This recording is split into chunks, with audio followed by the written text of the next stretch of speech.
और प्रयागराज महाकुंभ में श्रद्धालुजनों की जिसके घर पे मीटर की रीडिंग 600 से कम है उसको बिजली का बिल 0 आएगा। मेरा बिजली ਦਾ ਬਿੱਲ ਪਹਿਲਾਂ 1 ਸਾਲ ਪਹਿਲਾਂ ਆਵਾ ਤਾਂ ਤੇ ਹੁਣ ਵੀ 1 ਸਾਲ ਹੋ ਗਿਆ ਵੀ ਆਂਦਾ ਨਹੀਂ ਹੈਗਾ ਜਦ ਇਹ ਆਪਾਂ ਭਗਵੰਤ ਮਾਨ ਦੀ ਸਰਕਾਰ ਬਣੀ ਆ ਜੀ।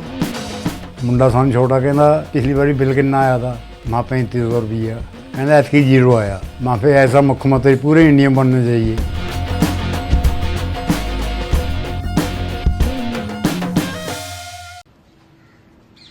भारी भीड़ है,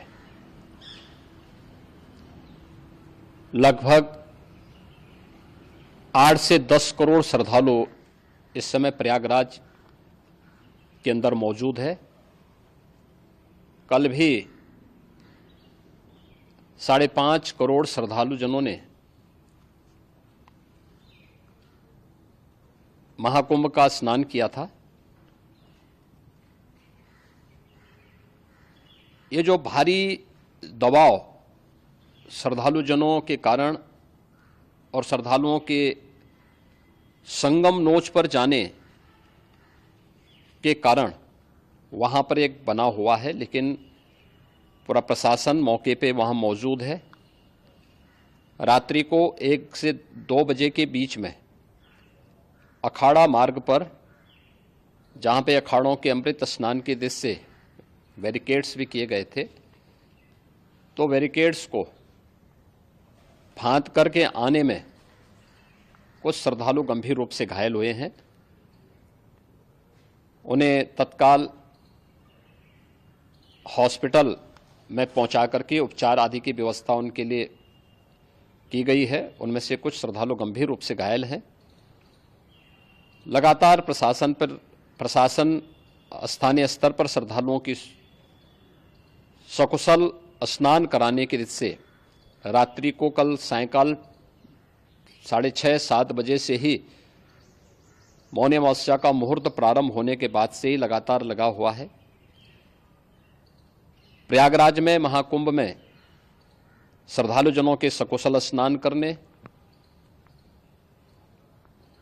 अमृत स्नान के लिए देश भर से आए हुए श्रद्धालु जनों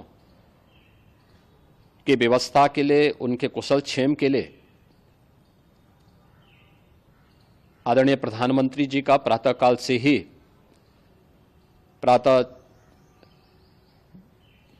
ही उनके लगभग 4 बार प्रधानमंत्री जी ने हालचाल लिया है।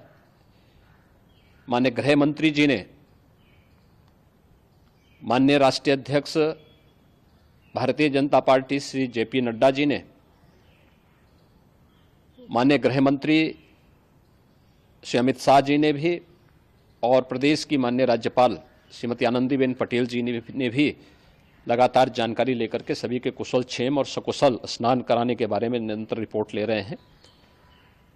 हम लोगों की प्रातःकाल से ही श्रद्धालुजन जो भी आए हैं वे स्नान कर सकें, इसके लिए यहाँ पे उच्च स्तरीय बैठक भी चल रही है, जिसमें मुख्य सचिव भी हैं, डीजीपी हैं, प्रमुख सचिव गृह हैं, मुख्यमंत्री कार्यालय के अपर मुख्य सचिव के साथ साथ एडीजी लॉ एंड ऑर्डर के साथ साथ अन्य वरिष्ठ अधिकारीगण मौजूद हैं। प्रयागराज में हालात वर्तमान में नियंत्रण में हैं, लेकिन भीड़ का दबाव बहुत बना हुआ है। अखाड़ा परिषद से जुड़े हुए पदाधिकारियों के साथ मैंने स्वयं भी बातचीत की है। आचार्य महामंडलेश्वरों से भी, पूज्य संतों के साथ भी मेरी बातचीत हुई है, और पूज्य संतों ने बड़ी ही विनम्रता के साथ इस बात को कहा है कि नहीं, श्रद्धालु जन पहले स्नान करेंगे और फिर जब उनका दबाव कुछ कम होगा और वे सकुशल वहाँ से निकल जाएंगे, तब हम लोग स्नान करने के लिए संगम की तरफ जाएंगे। अभी पहले श्रद्धालु जनों को, चूँकि देश भर से आए हैं, तो इसके लिए उन्हें सभी अखाड़े इसके लिए सहमत हैं और सभी लोग इस व्यवस्था के साथ जुड़े हुए हैं।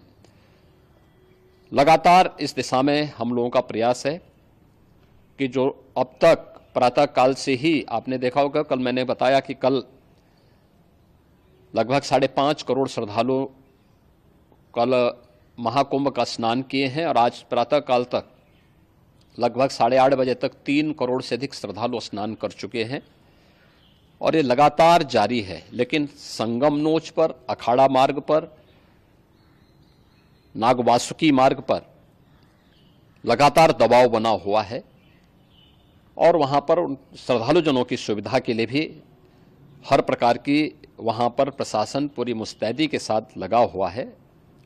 और इसीलिए मेरी अपील है पूरे प्रदेशवासियों से, पूरे देशवासियों से और सभी श्रद्धालुओं से भी, सभी पूज्य संतों से भी कि अफवाह पर कोई ध्यान न दें, संयम से काम लें। ये सब आयोजन सभी लोगों का है।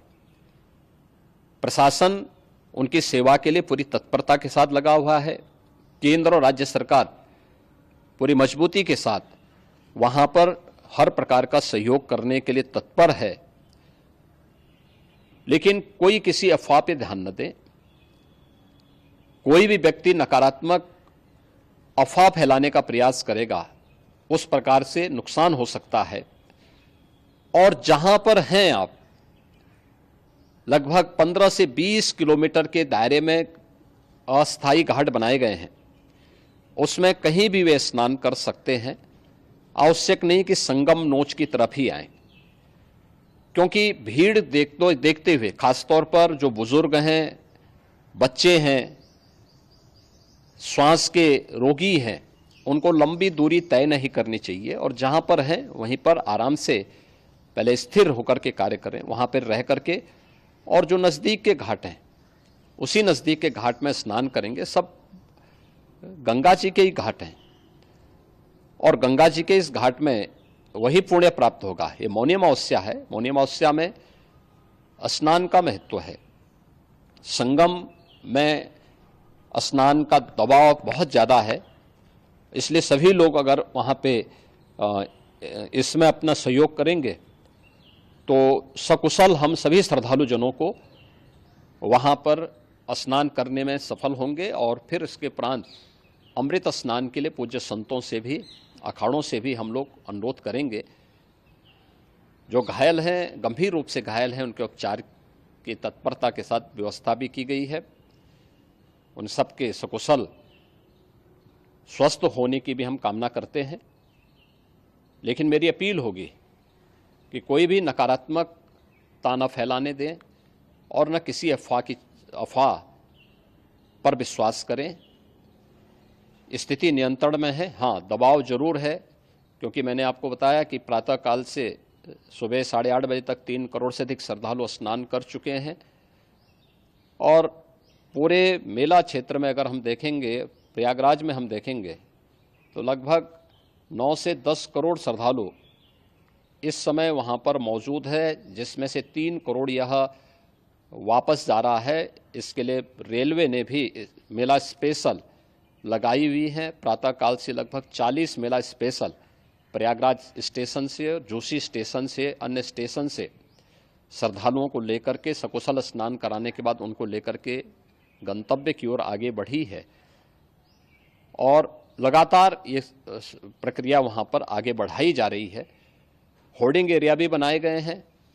प्रशासन जो वहाँ पर डायरेक्शन दें, मुझे लगता है सब लोग उसका पालन करेंगे तो सकुशल, क्योंकि पूरा दिन भर देर रात्रि तक अमृत स्नान का मुहूर्त है। मौनी अमावस्या का जो मुहूर्त है पूरे रात्रि भर है। इसलिए ये नहीं हो केवल इस पे कि हम अभी स्नान करेंगे, आवश्यक नहीं, कभी भी आप स्नान कर सकते हैं। तो उस पर जरूर सभी से मेरी विनम्र अपील होगी कि वे लोग उस पर सहयोग करेंगे तो सकुशल सभी को स्नान कराने में और सकुशल इस महापर्व को आयोजित करने में प्रशासन को और शासन को मदद मिलेगी। हमसे जुड़े रहने के लिए हमारे YouTube चैनल को सब्सक्राइब करें और नई वीडियो की नोटिफिकेशन के लिए बेल आइकॉन को दबाएं। अगर आप ये वीडियो Facebook पर देख रहे हैं तो लाइक जरूर करें और ज्यादा से ज्यादा शेयर करें। धन्यवाद।